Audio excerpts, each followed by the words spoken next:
ચાલો તો વિદ્યાર્થી મિત્રો આજે આપણે કયું લેક્ચર જોવાનું છે?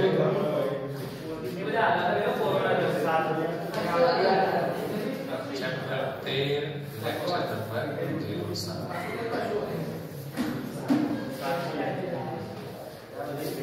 ગયા લેક્ચરમાં આપણે નિરપેક્ષ ઘટનાઓ, પરસ્પર નિરપેક્ષ, જોડયુક્ત નિરપેક્ષ અને સંભાવનાનો ગુણાકારનો નિયમ જોયો હતો. એના ઉપર આધારિત એક ઉદાહરણ મેં ગણાવ્યું હતું અને એક ઉદાહરણ તમે હોમવર્કમાં આપ્યું હતું, એ ગણ્યું હશે. ચાલો હવે લગભગ મારા ખ્યાલથી આપણે સ્વાધ્યાય પહોંચ્યા છીએ. કે પછી ઉદાહરણ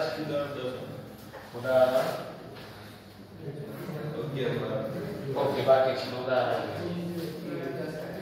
चलो उदाहरण नंबर 10, पान नंबर 461.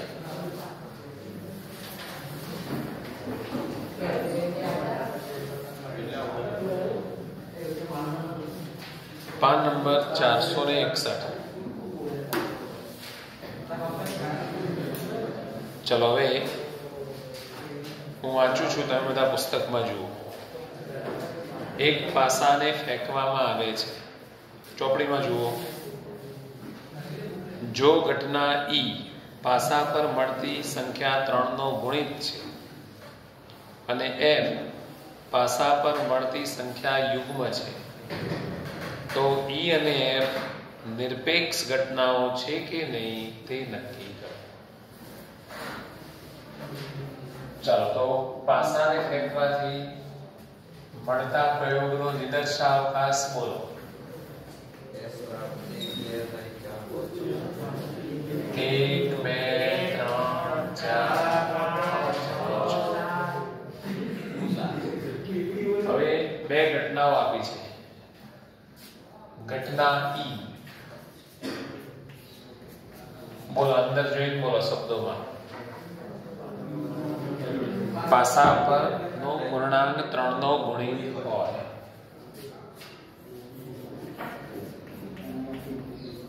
પૂર્ણાંક 3 નો ગુણિત હોય એટલે કે 3 અને 6 આવું આવશે. ચાલો લખતા રહેજો જોડે જોડે. પુસ્તકમાં જોઈને બોલો. ઘટના f પૂર્ણાંક યુગ્મ અથવા તો યુગ્મ પૂર્ણાંક હોય.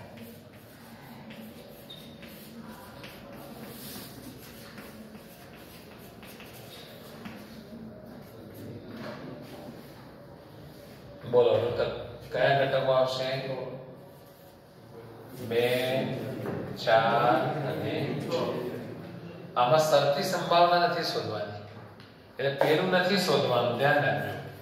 P of E શરતી f કે f શરતી એ નથી શોધવાનું. એટલે f ઉપરથી E બનાવીએ કે E ઉપરથી f એવું નહીં, બંને ઘટનાઓ s ઉપરથી બનાવવાની. અહીંયા ઘટનાઓ નિરપેક્ષ છે કે નહીં એ તમારે જોવાનું છે. નિરપેક્ષ માટે આ શરત ચકાસવી પડશે. આપણે P of E છેદ f બરાબર PE into PF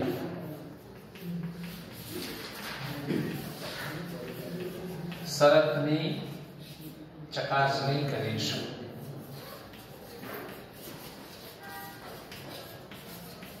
સમજાયું? આ શરત પડાય છે કે નહીં એ જોવાનું.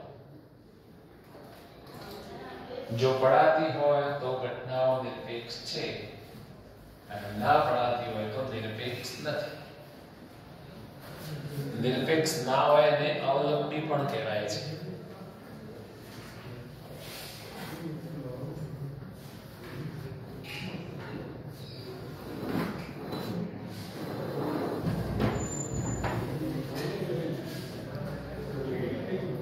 ચાલો તો જેના માટે ઈ છેદ f બોલો. E छेद f बराबर તો આમાં કયા ઘટકો આવશે? માત્ર એક જ ઘટક આવે.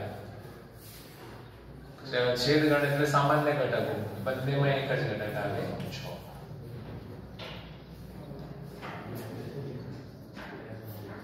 Therefore, P of E છેદ F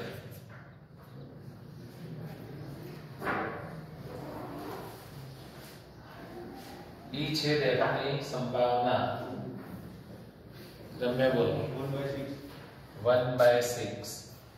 પરાશર કેમ અહીંયા 1 લખ્યો મને કહો?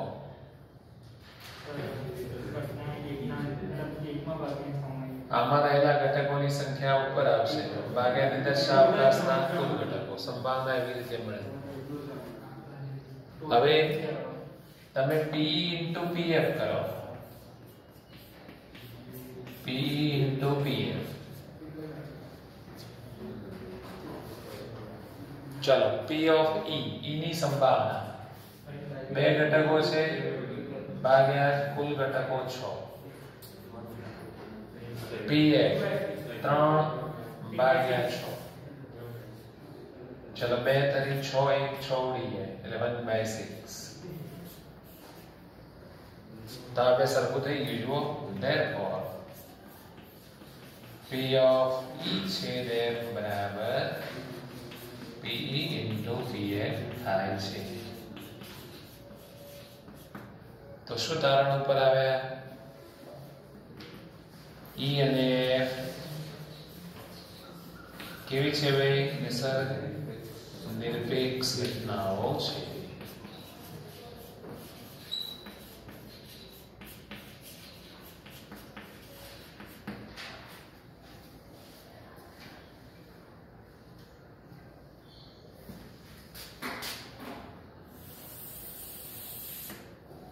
E અને F નિરપેક્ષ ઘટનાઓ છે. અને નિરપેક્ષ ઘટનાઓ માટેનું સૂત્ર યાદ રાખવાનું. સ્પેલિંગ નિરપેક્ષ ઘટનાઓ માટે આ વસ્તુને તમારે યાદ રાખવાની.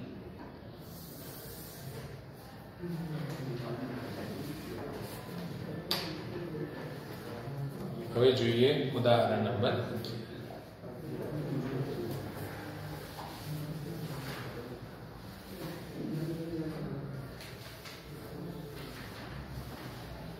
જો સમતોલ પાસાને 2 વખત ફેંકવામાં આવે છે. ઘટના A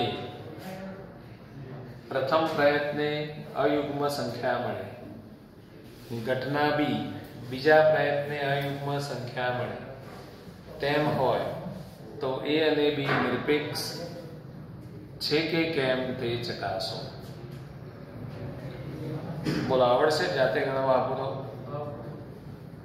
એને S નથી લખ્યો પણ S લખી દેજો તમે.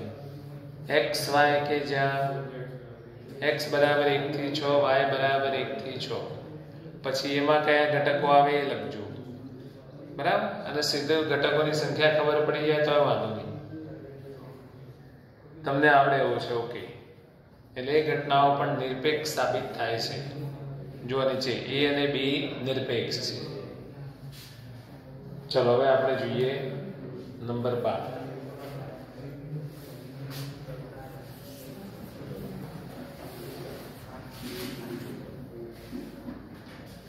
ત્રણ સિક્કાને એક સાથે ઉછાળવામાં આવે છે.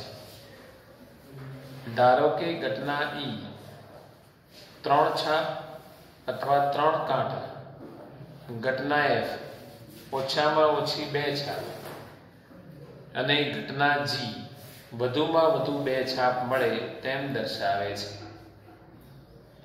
જોડ EF, EG અને FG પૈકી કઈ ઘટનાઓની જોડ નિરપેક્ષ છે, કઈ ઘટનાઓની જોડ અવલંબી છે.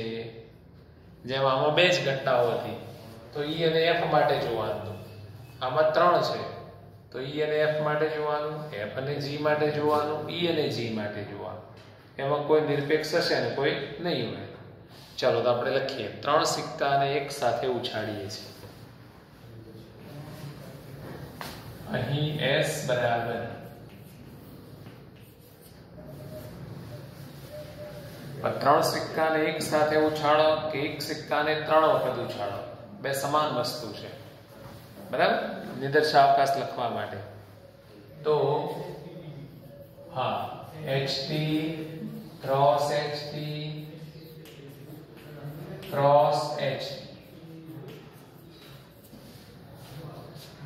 પહેલી વખત ઉછાળો તો આમાંથી કોઈ પરિણામ આવે, બીજી વખત ઉછાળો તો આમાંથી પરિણામ આવે, ત્રીજી વખત ઉછાળો તો આમાંથી પરિણામ આવે.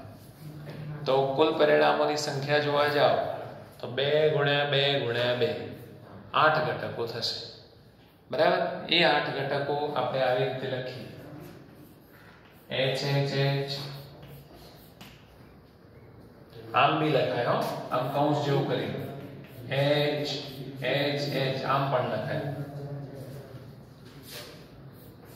HHT HTH THH HTT THT TTH અને TT. કેટલે સુધી દેખાય છે? આટલે સુધી આવે છે.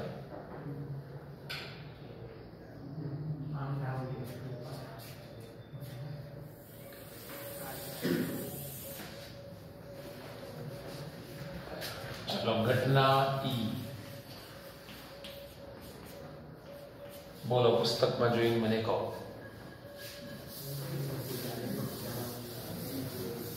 બોલજો પવન.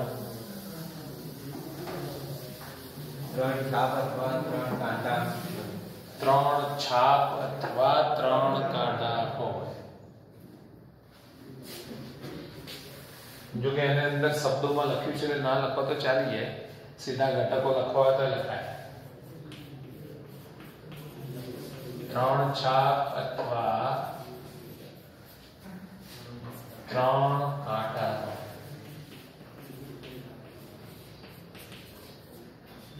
એનો મતલબ થાય HHH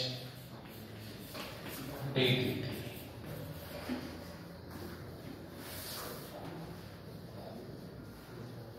चलो, घटना F બોલો, અંદર વ્યાખ્યાયિત કરીને આપી છે. ઓછામાં ઓછી 2 છાપ હોય.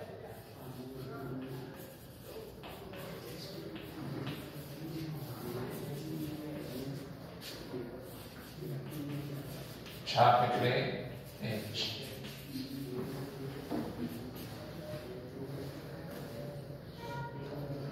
ઓછામાં ઓછી 2 એટલે 2 કે 2 થી વધારે. હા, તો HHH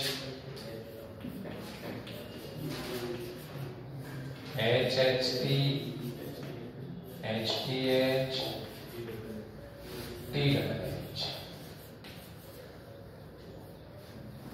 चलो, घटना G બોલો જોઈએ. વધુમાં વધુ 2 છાપ.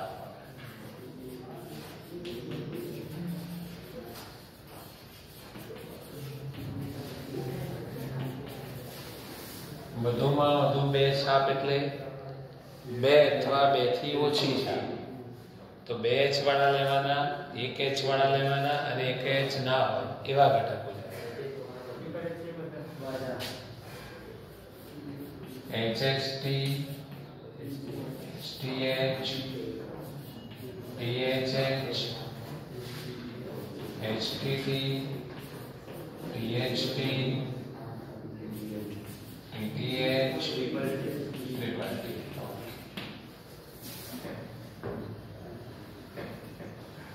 ચલો, આમાંથી P of E કેટલું થાય લખી દઈએ. પછી P of F લખી દઈએ અને P of G લખી દઈએ. જે તે ઘટનાની સંભાવના. P નો અર્થ થાય પ્રોબેબિલિટી. પ્રોબેબિલિટી અને સંભાવના. બોલો, કોણ કહેશે મને P ની સંભાવના કેટલી થાય? હા, તો એના ઘટકોની સંખ્યા 2 ભાગ્યા કુલ ઘટકો, 2 ભાગ્યા 8. ચલો, P of F 4 ભાગ્યા 8 7 અને 7.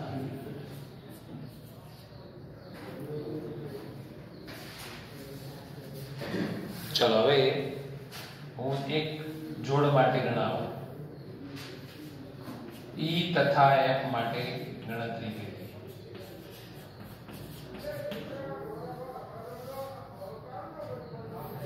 E છેદ F શોધી કાઢીએ.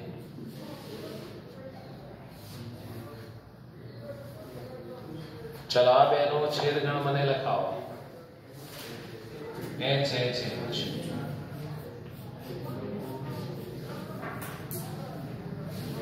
and P of E છેદ F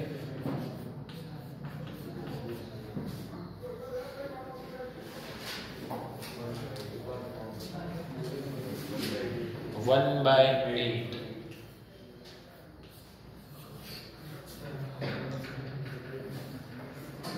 अब P गुण્યા PF કરો તો આટલું આવે. તો જો આના પર છેદ ઉડાડી દઈએ. આ થાય 1/4 અને પેલું થાય 1/2. તો જો તમે આ બેનો ગુણાકાર કરો છો તો આટલું જ આવી જાય છે. તો અહીંયા બાજુમાં લખી દો equal to PE into PA.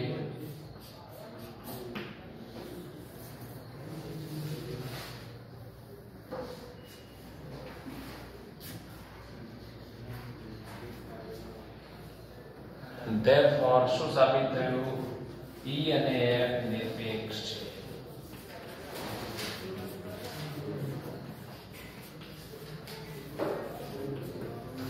ચલો હવે તમે જાતે F અને G માટે પછી E અને G માટે ગણી નાખો.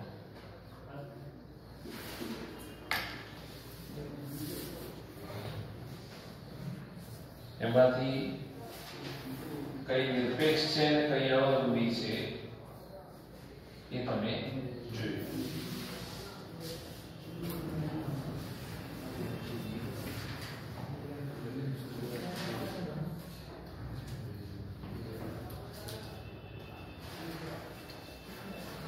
ચલો એ ગણી રહ્યો પછી IMP દાખલો છે તે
બોલો ગણી રહ્યા 12 ઉદાહરણ.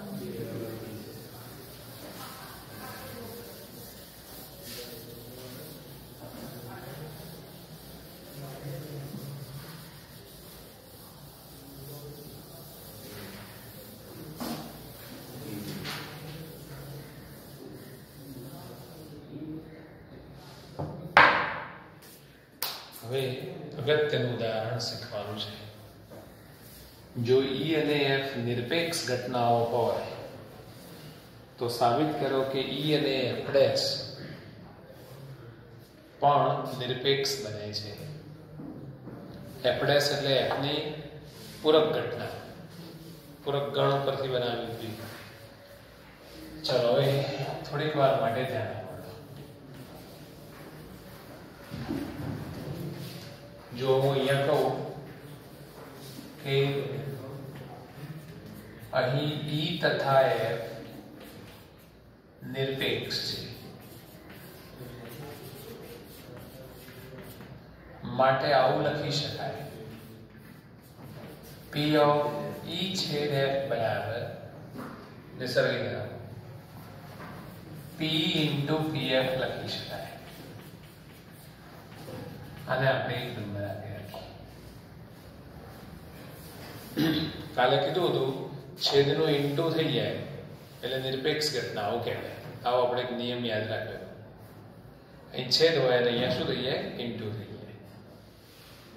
હવે સાબિત કરવાનું છે કે E અને F' નિરપેક્ષ છે. એટલે તમારે સાબિત કરવાનું P of E છેદ F' બરાબર P into PF'. જો તમે આવું સાબિત કરી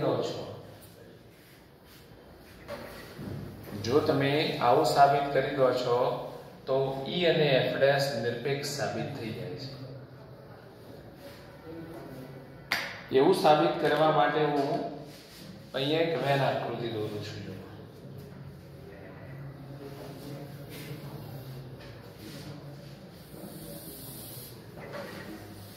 આ જે લંબચોરસ દોરીએ છે એને સાર્વત્રિક ગણ U અથવા તો S કહેવાય, નિદર્શાવકાશ. એની અંદર બે ગણ દોરી લઈએ એટલે બે વર્તુળ દોરીએ છે મોટે ભાગે.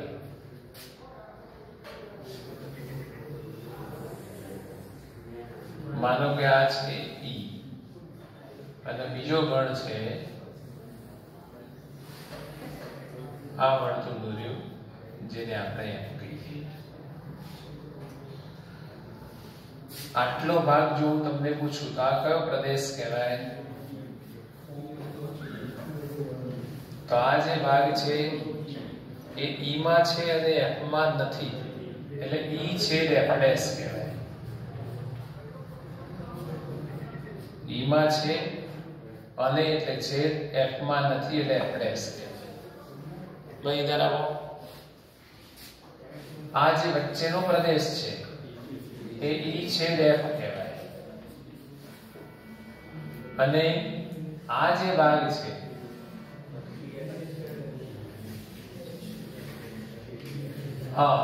F છેદ E' અથવા તો E' છેદ F નો બદલવાનો.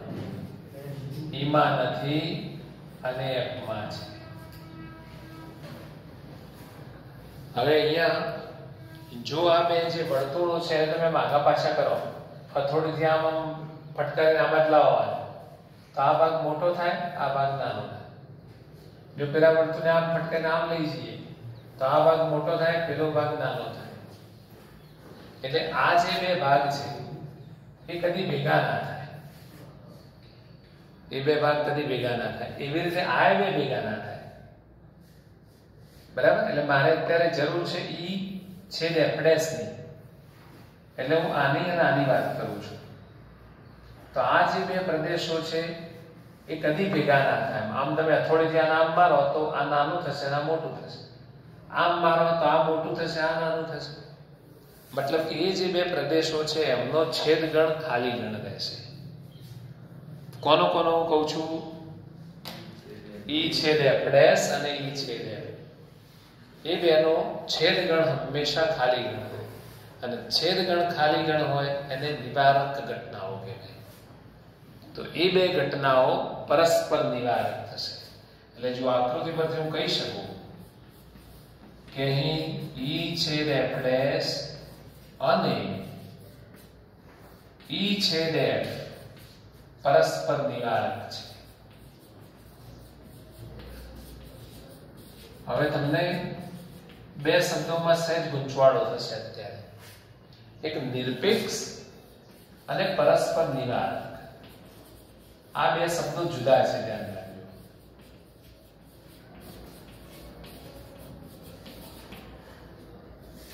નિરપેક્ષ હોવું અલગ બાબત છે, નિવારક હોવું અલગ બાબત છે. નિરપેક્ષ કોને કહીએ છે? તો માનો કે બે ઘટનાઓ A અને B લો એટલે ભેગું ના થાય. PA છેદ B બરાબર PA into PB થાય તો આને નિરપેક્ષ ઘટનાઓ કહેવાય. અને નિવારક કોને કહેવાય? A છેદ B બરાબર થાય તો એને નિવારક કહેવાય. બે અલગ બાબતો છે, નિરપેક્ષ હોવું અને નિવારક હોવું. તો અહીંયા આ બે ઘટનાઓ પરસ્પર નિવારક છે, એટલે એમનો છેદગણ ખાલી ગણ થાય. કેમ ખાલી ગણ થાય પણ મેં તમને સમજાવ્યું. આને આમ ખસેડીએ છીએ તો આ નાનો ભાગ થાય છે અને આ મોટો થાય છે. આ બે કદી ભેગા થાય નહીં, એટલે નિવારક. તથા જો એ બેનો યોગગણ કરીએ તો એ બેને જોડી દઈએ તો યોગગણ મતલબ જોડવું. આપણે નથી યોગ દિવસ આવતો, યોગ ઉજવીએ છીએ. યોગ એટલે જોડવું, વિયોગ એટલે છૂટું પાડવું. તો એ બેનો યોગગણ કરીએ મતલબ આમ જોડે મૂકીને ભેગું કરી દઈએ તો શું બની જાય? આખો ઈ બની. ચાલો બંને બાજુ p લગાડી દઈએ. p ઓફ ઈ છેદ f ડેશ યોગ ઈ છેદ f બરાબર p ઓફ ઈ. આ બે ઘટનાઓ પરસ્પર નિવારક છે. આગળ p લખ્યો છે એટલે અહીંયા યોગનું વત્તા થઈ જશે. p ઓફ ઈ છેદ f ડેશ વત્તા p ઓફ ઈ છેદ f બરાબર p ઓફ ઈ. યોગનું વત્તા કેમ થયું? તો નિવારક છે એટલા માટે. જ્યારે બે ઘટનાઓ નિવારક હોય ત્યારે જો આવું p of a of b બરાબર pa પ્લસ pb. માનો કે પાછળ લખીએ માઈનસ pa છેદ b, પણ જો નિવારક હોય તો આ 5 થઈ જાય અને p થાય એટલે 0 થઈ જાય, એટલે આ ભાગ નીકળી જાય. એટલે નિવારક ઘટનાઓ હોય ત્યારે પાછળ આવું લખવાની જરૂર નથી. ખાલી યોગનું શું કરી દો? વત્તા કરી દો. એટલે મેં શું કર્યું? યોગનું વત્તા કરી દીધું. હવે આને સૂત્રનો કરતા બનાવો એટલે પેલું બિલબાદ જશે. therefore p of e છેદ f ડેશ બરાબર pe માઈનસ બોલો p of e છેદ f. ચલો હવે પરિણામ 1 નો ઉપયોગ કરો. અહીં ધ્યાન નથી તમારું. p of e છેદ f બરાબર p into pf લખી દો. કઈ ધ્યાન રાખો, એક સમય લખવાનું તો ઘરેથી પણ લખી દેવાય એવું છે. p into pf, p common કાઢી લો. બોલો અંદર શું વધવાનું? 1 માઈનસ pf વધવાનું. 1 માઈનસ pf એટલે pf ડેશ તો થઈ ગયું. આના પરથી આવું હોય એનો મતલબ e અને f ડેશ નિરપેક્ષ છે. આ જ પ્રમાણે e ડેશ અને f પણ નિરપેક્ષ થાય. જો સાબિત કરવું હોય તો થઈ શકે. e ડેશ અને f ડેશ પણ નિરપેક્ષ થાય. એટલે અહીંયા એક જ વસ્તુ સાબિત કરીએ છીએ, પણ પરીક્ષામાં બીજું પણ પૂછી શકાય. ચાલો તો તમે આ રીતે સારા અક્ષરે ફટાફટ લખી લો.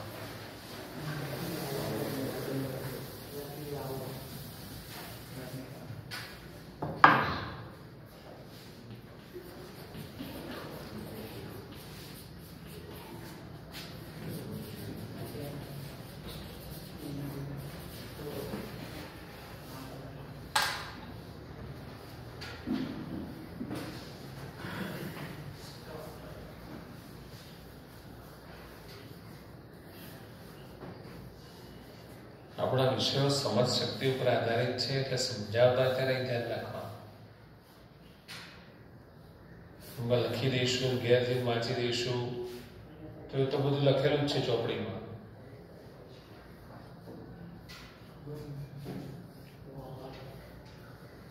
તમે અહીંયા ધ્યાન રાખવાની ટેવ પાડો.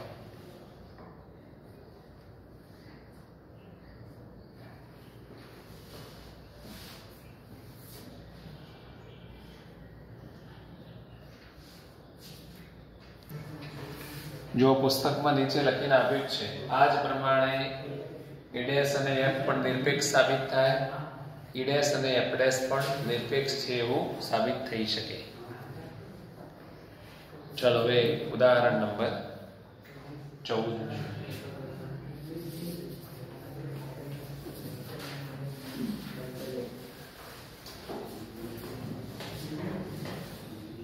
જો A અને B બે નિરપેક્ષ ઘટનાઓ હોય તો સાબિત કરો કે A અને B માંથી ઓછામાં ઓછી એક ઘટના ઉદ્ભવે તેની સંભાવના 1 minus P A dash into P B dash સામાન્ય દાખલો છે કે બારે ચલો આમાં મારી જોડે જોડે લખવા કરી અહીં A અને B નિરપેક્ષ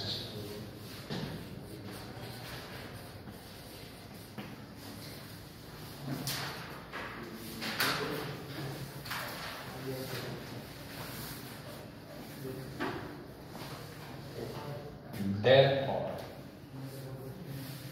નિરપેક્ષ નું પરિણામ લખીએ P of A છેદ B બરાબર PA into PB આને એક નંબર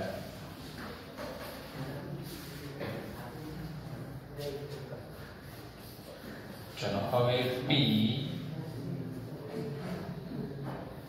પાથ ઓછામાં ઓછી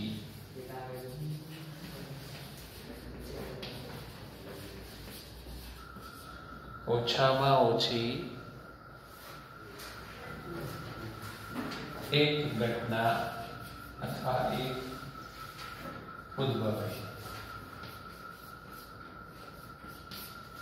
બરાબર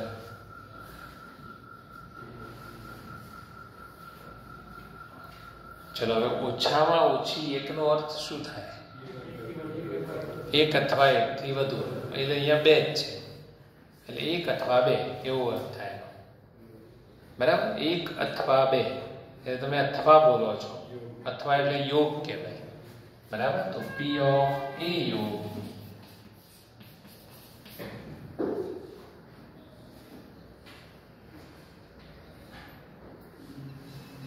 हाँ बराबर है खूब बोलिए PA plus PB minus PA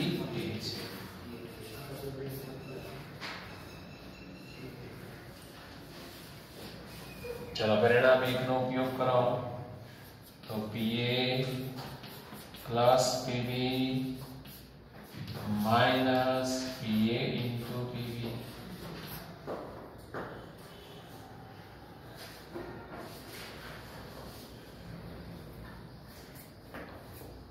શું કરીશું કોણ આ બેમાંથી PB કોમન લઈ લઈએ PA plus PB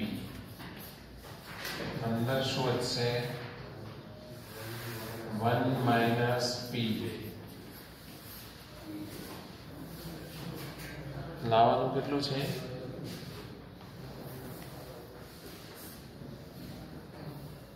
PA plus PB PA dash okay બરાબર એટલે આ થઈ ગયું PA dash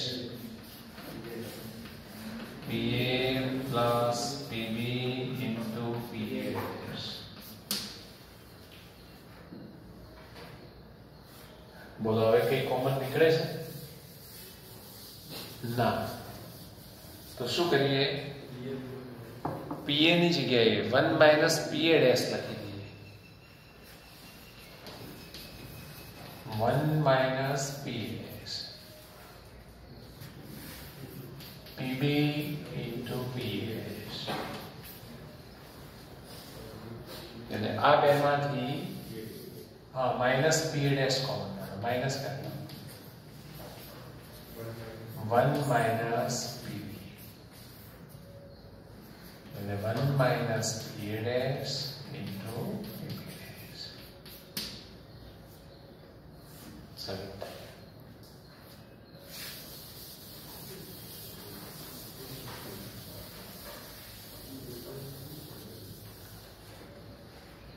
चलो હવે આપણે સ્વાધ્યાય ગણીએ એ પહેલા થોડી બીજી વાતો કરીએ જો